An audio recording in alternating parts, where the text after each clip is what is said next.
Ever wonder if there's a way to just become truly resilient? To build a mindset that can see through all the noise and manipulation before it even gets to you? Well, that's what we're diving into today. We're going to break down the 3 pillars that can make you, well, pretty much uncheatable.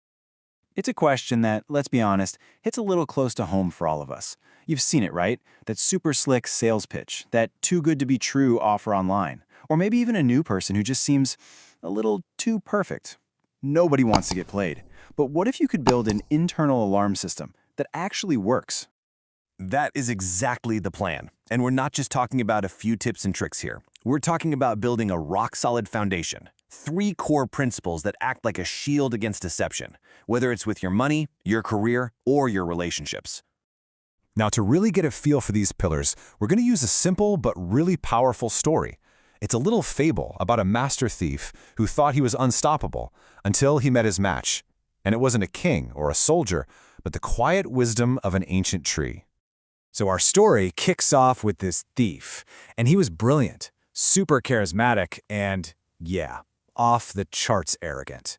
He truly believed his ability to read people and play on their weaknesses was a kind of superpower, and he loved to brag that no one on earth was immune to his game.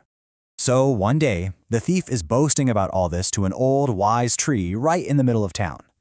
The tree just kind of rustles its leaves and tells him, for all your skill, there are 3 people in this very village you could never, ever cheat. And of course, the thief's ego was hooked. He had to know who they were. And that leads us straight to the first uncheatable person, and our very first pillar.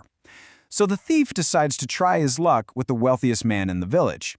He lays it on thick, showering the guy with praise about his genius and his amazing taste, all in an attempt to sell him some worthless piece of junk for a fortune. But it didn't work. The rich man was completely unfazed. The tree later explained why.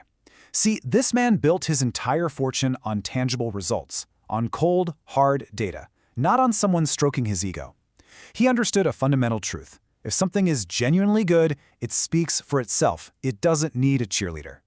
So here's the setup. The trap is flattery. It's designed to make you feel special, so you let your guard down. But your shield? It's simple. Proof over praise. It just means you base your decisions on solid, verifiable evidence, not on how good someone's compliments make you feel. Okay, so our thief is stumped, but he's not defeated. He moves on to his next target, a really sharp merchant who is known for making incredible deals. The thief comes at her with a once-in-a-lifetime opportunity, but there's a catch. She has to decide right now. And this, my friends, is our second pillar. The merchant just listened calmly to his whole pitch. And then she said she'd think about it and get back to him tomorrow. And just like that, the thief's entire plan fell apart. As the tree told him later, the merchant knew that urgency is the favorite tool of a manipulator. A real opportunity will still be there after a good night's sleep. And that right there is such a powerful defense. The trap is that fake sense of urgency, that feeling of panic that if you don't act now, you'll lose out forever. So what's the shield? Just a deliberate pace. It's the simple power of taking a step back, taking a breath, and refusing to be rushed. In these moments, time is your best friend, not your enemy. Finally, the thief finds his last target, a person who had recently been through a deep betrayal and was nursing a broken heart. He swoops in with this overwhelming kindness and affection, hoping to use their vulnerability to his advantage. And this might be the most important pillar of them all, because it's so subtle. But this person, even in their pain, just politely created some distance. They weren't cold, but they were cautious. And the tree's wisdom tells us why. They understood that when you're hurt, your need for comfort can seriously cloud your judgment. You might just mistake a predator for a savior.